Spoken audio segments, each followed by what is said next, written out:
it feels like the 2024 Big 12 breaks down to the best and then the rest. It feels like there's a really clear point of delineation between who has like genuine big time aspirations in 2024 and who's going to be happy with an 8-4 season and making a nice bowl game in a warm location.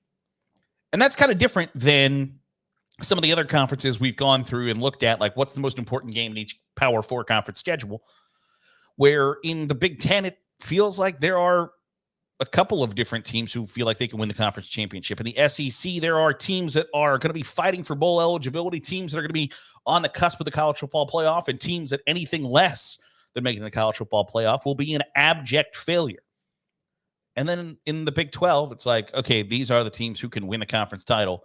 And then everybody else is really kind of like really, it's a lot of parity in the bottom 2/3 of the revamped Big 12. And I think part of the interesting part of the Big 12 is the 4 new schools coming in with Arizona, Arizona State, Utah, and Colorado all getting into the Big 12 and being kind of disruptors. Like, what are you?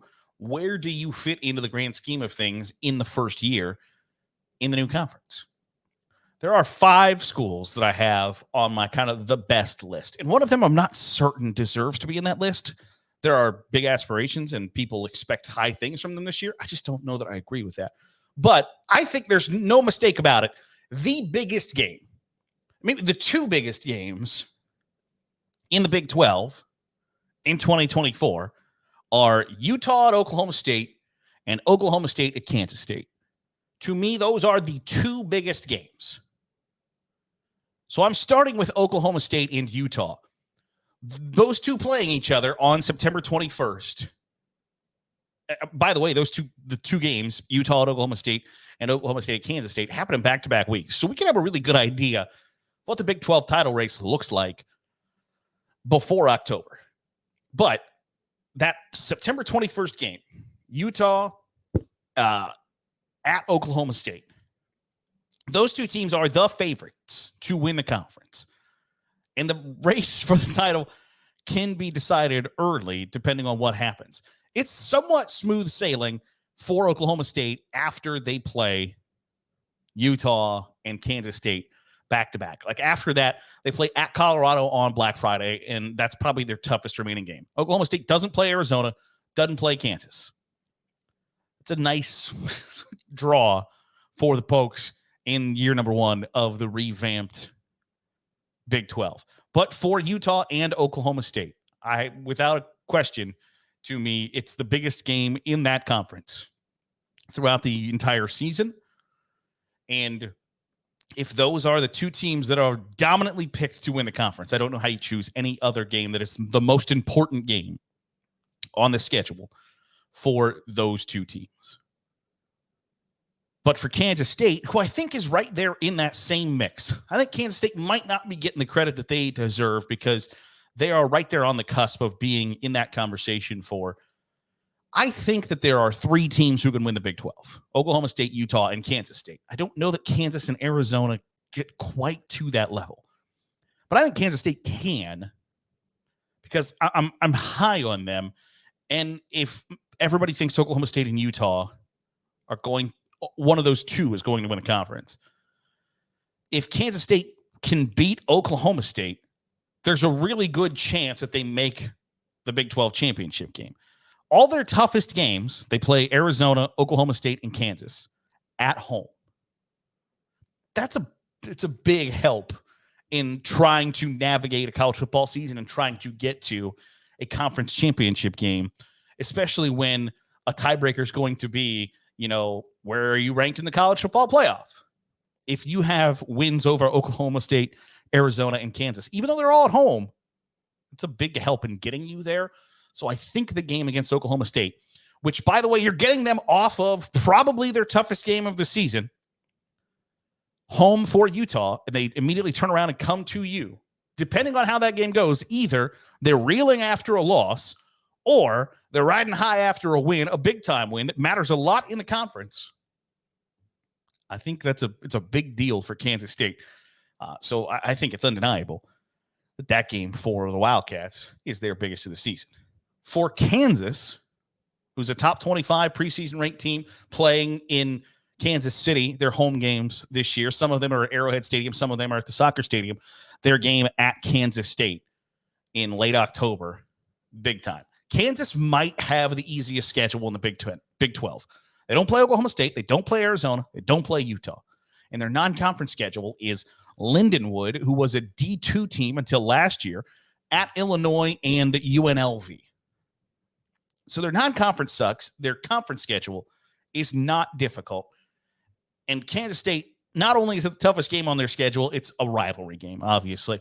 So it might be, like, legitimately, because their schedule is not good, it might be the difference between them playing in the conference championship game or not.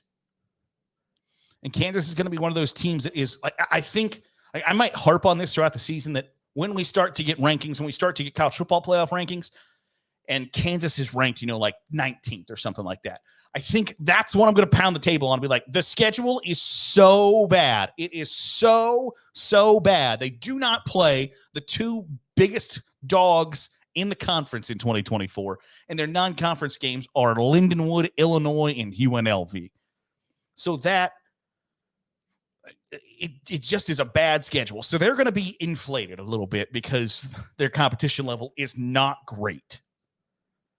That doesn't mean that they're not good and they're not impressive under Lance Leipold, because nobody expects Kansas to be in the conversation ever of Big 12 title contender, top 25 program. But they are there, and they deserve the praise, but the schedule is so not good in 2024 that I think they're going to be a little bloated. And then finally, for the best of the Big 12, before you get to the rest, Arizona is under a first-year head coach, coming off a really good season for Arizona. I picked their game at Kansas State in September as the most important game. It's a Friday night on the road. It's their first Big 12 game on national TV, and it is into a bye week before they play at Utah. There aren't going to be a ton of games that decide what the Big 12 looks like for who makes conference championship game. I think this is one of them, because Arizona doesn't play Kansas and they don't play Oklahoma State. So they're at Kansas State early in the season on a Friday night for their first Big 12 game before they get a bye week, before they play Utah. That's a big game, because I don't know that Arizona can beat Utah. I don't feel that in my gut as we sit here in July. I don't know that I would project Arizona to win that game. But can they beat Kansas State? I think so. But it's on the road. It's your first taste of Big 12 football. It's a Friday night, so you get a short week to travel from Arizona to Kansas. I don't know. But it's a big one. I know that. Then you have kind of the best of the rest. I think Colorado would be on the cusp of the best, quote-unquote best, in another year or two. Right now, I don't think that they're going to go from 4-8 to conference title contender. I just don't think that they're going to be that good. But I picked their game at Texas Tech on November 9th. They're coming off a bye week, and then they finish their season with at Texas Tech, Utah at home, at Kansas, and home for Oklahoma State. So Colorado pulled one of the toughest schedules in the Big 12. They play Kansas State and Arizona in back-to-back weeks before they end the season with Utah, at Kansas, and Oklahoma State. So Texas Tech is, plus they get a non-conference schedule of North Dakota State, at Nebraska, and at Colorado State. Colorado has a legitimately tough schedule. So the game against Texas Tech on November 9th legitimately might be the last chance to get a win. And so, I would project them before they play in Lubbock to be 5-3. If they don't win that game, I don't know that they are a slam dunk for bowl eligibility. And I realize that for Colorado fans, that feels blasphemous, but I don't really have a firm grasp on what Colorado is. I think they're going to be improved from 2024. I just don't know how improved. If Travis Hunter stays healthy, Shedeur Sanders is a good quarterback. He is a better than good quarterback, but their offensive line was really, really bad. in 24 or in 23? Are they drastically better? We'll find out, but I don't know that they're going to be a top dog, and I don't know that they get to bowl eligibility without beating Texas Tech. West Virginia, I picked their game against Kansas, September 21st. West Virginia might have the toughest non-conference schedule in the Big 12. They are home for Penn State. They're at Pitt in the backyard brawl. So 2 big games in non-conference. Then they play at Oklahoma State, at Arizona, Kansas, and Kansas State at home. So 4 of the 5 teams that have aspirations of winning the Big 12, West Virginia's got them. So the Kansas game in September, it's early in the season. That feels like a chance for a win, and it feels like that goes into a bye week as well. That 3-1 in a win over a top 25 team, if Kansas is still in that spot, which I think they will be, is a hell of a lot better than being potentially 2-2 or even 1-3, depending on what happens with Penn State and Pitt. I wouldn't pick them to beat Penn State. I think they'll beat Pitt, but 3-1 is a hell of a lot better than 2-2. Going into the bye week and playing Kansas is a big deal. For UCF, I picked their game at Iowa State, October 19th. UCF has a weird schedule. They start season 3 games, get a bye week, 7 straight, bye week, 2 games. They have a bad non-conference schedule, but what are the expectations? Like, they play New Hampshire in non-conference. They do play at Florida, but it's overall a bad non-conference. I don't know what the expectations for UCF are. I think adding KJ Jefferson at quarterback elevates their expectations a little bit. So there are a couple of options on their schedule, but I picked the game at Iowa State because can you go on the road and win in conference with somebody that you're going to be relatable to at standings wise? It's right smack dab in the middle of 7 games in a row, and those 7 games in a row start with Colorado and then at Florida. Can you go on the road to a team that is roughly the same as you and win? Because those are kind of the hallmarks of good programs. You can win in conference on the road. That's what good programs do. I think Gus Malzahn has UCF marching towards that direction. It's just not the fastest march. It's not the quickest march ever. I think UCF has the opportunity to be a really good team, a really good program consistently in the Big 12. It's just going to take maybe a little more time than I think the average person thinks. Speaking of Iowa State, I think this might be one of the only non-conference games that's the most important game of the season, and it's at Iowa the second week of the year. It's just one of the games that has not gone Iowa State's way, and it feels like no matter how not great Iowa is, Iowa State hasn't been able to get over that hump.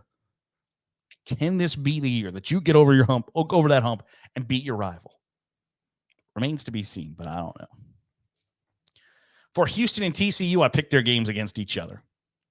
Houston's in a spot where obviously recruiting Texas matters. Every recruit in Texas has plenty of options, but can you get bragging rights over your competitor? And it's sort of the same conversation for TCU.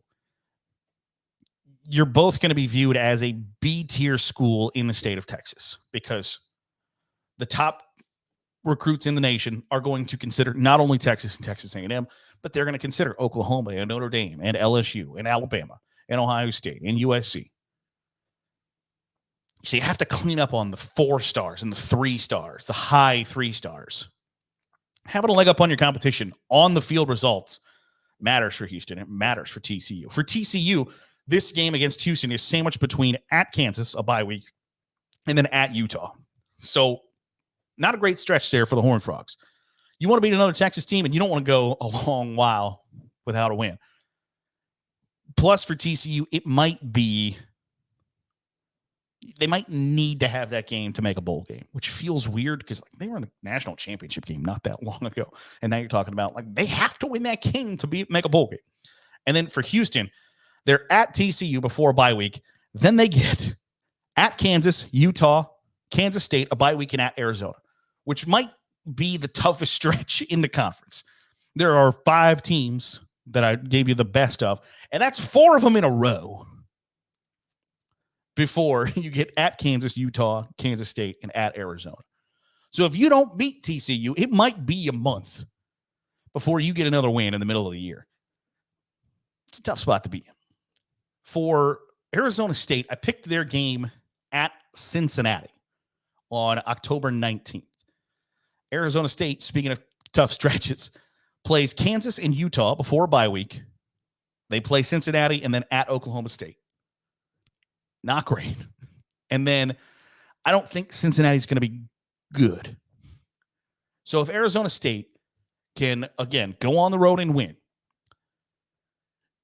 you stop the idea of, for Arizona State, conceivably, you're going to lose to Kansas, Utah, and Oklahoma State in that 4-game stretch. Can you beat Cincinnati? Can you avoid a 4-game losing streak? That's what it boils down to. For Cincinnati, I picked their game at Colorado. They have an easy Big 12 schedule. They don't play Arizona. They don't play Kansas. They don't play Utah. And they don't play Oklahoma State. And yet with that schedule, I don't see them winning more than 5 games. So going to Colorado before a bye week at the end of October kind of lets you know what you are, maybe more importantly, what you're not, and where you are as a program. It's a measuring stick game because you're both in year 2 of building your program. How far in advance is Colorado than Cincinnati? You'll find out on October 26th. For BYU, I picked their game at UCF because they play at UCF last week of October after they're home for both Arizona and Oklahoma State. They're into a bye week after they play UCF, and then they're at Utah and at Kansas. That legitimately might be the toughest stretch in the Big 12. Plus, it's a cross-country trip, and I think UCF and BYU are going to be somewhat comparable in 2024. So the winner's going to get a feather in their cap, and the loser gets to sit around and think about what might have been. For Texas Tech, I picked their game at Arizona. They play 6 in a row to start the season. There's a really good chance that Texas Tech is 5-0 when they go to Tucson. They play Abilene Christian, Washington State, North Texas, Arizona State, and Cincinnati on the schedule before that. Which one of those games sounds like a loss to you just off the top of your head? Abilene Christian, Washington State, North Texas, Arizona State, Cincinnati versus Texas Tech. I think they're 5-0 when they go to Arizona. And if Arizona thinks that if they are what they think they'll be, that's a top 25 matchup. That's a big-time game for Texas Tech on the road. Can you get out of there with a win? You certainly hope so. And then finally, I have Baylor. I think Dave Aranda's a good coach. I don't know that they've gotten it completely correct, Baylor, just quite yet, since he's been fully in charge. I know they played in the Sugar Bowl, and that's a big deal. And they've kind of steadily declined. So I don't know what Baylor is or what people think Baylor's going to be in 2024. But they play 6 in a row to start the season before going into a bye week. Their last game of the year, not of the year, before the bye week, is at Iowa State. It's not a world beater by any stretch of the imagination. But before they play Iowa State, they're at Utah and they're at Colorado. If things haven't gone well for Baylor going into that game at Iowa State, is that a last chance effort for Dave Aranda to keep his job? I think so. Now, the schedule is not super difficult. Tarleton State at Utah, Air Force, Colorado, BYU, at Iowa State. But if they lose to Iowa State, are you 2-4 going into a bye week before you play at Texas Tech? Maybe. Are you 1-5? If you're 1-5, I guess, are you 1-4 going to Iowa State? If the answer to that question is yes, Dave Aranda is coaching for his job, in my opinion, at Iowa State. If you can beat Air Force, and I think, okay, they're going to beat Tarleton State, I think. If they don't, then this is all a moot point because Dave Aranda ain't going to make it to the bye week. You beat Tarleton State, lose to Utah. Say you beat Air Force, lose to Colorado, beat BYU. You're 3-2 going to Iowa State. Dave Aranda's probably safe. If they only have 2 or 1 wins when Baylor goes to Ames. I think Dave Aranda is coaching for his job at that point. So that's a big game automatically. You want to play for your coach? You want to keep that guy on your sidelines? Got to get a win on the road. Whether they can do it or not will be a fun discussion to have in early October. But those are the most important games I see for each team in the Big 12. Want to hear from you. Do you think I've got somebody pegged wrong? Do you think Arizona can really win the Big 12? Because I don't know that I do. I don't know that Arizona and Kansas are good enough. To me, it's almost as if there's three schools, Kansas State, Oklahoma State, Utah, two schools who think they can, but I don't. You might just be a little ambitious. And then everybody else. Want to know your thoughts on the Big 12 as we head into the college football season, inching towards less than a month away. I can't wait. I hope you can either. Let me know your thoughts down in the comments below. That'll do it for today's episode of the Daily Huddle. Appreciate you making us a part of your day, however it is, wherever it is you're doing so. Got here on YouTube. Hit the subscribe button. Make sure you're getting all the great college football content that we are pumping out. Hit the thumbs up, too. It really helps the videos and get in front of more college football fans, and more college football fans is always a great thing. I'll see you tomorrow for another episode of the Daily Huddle.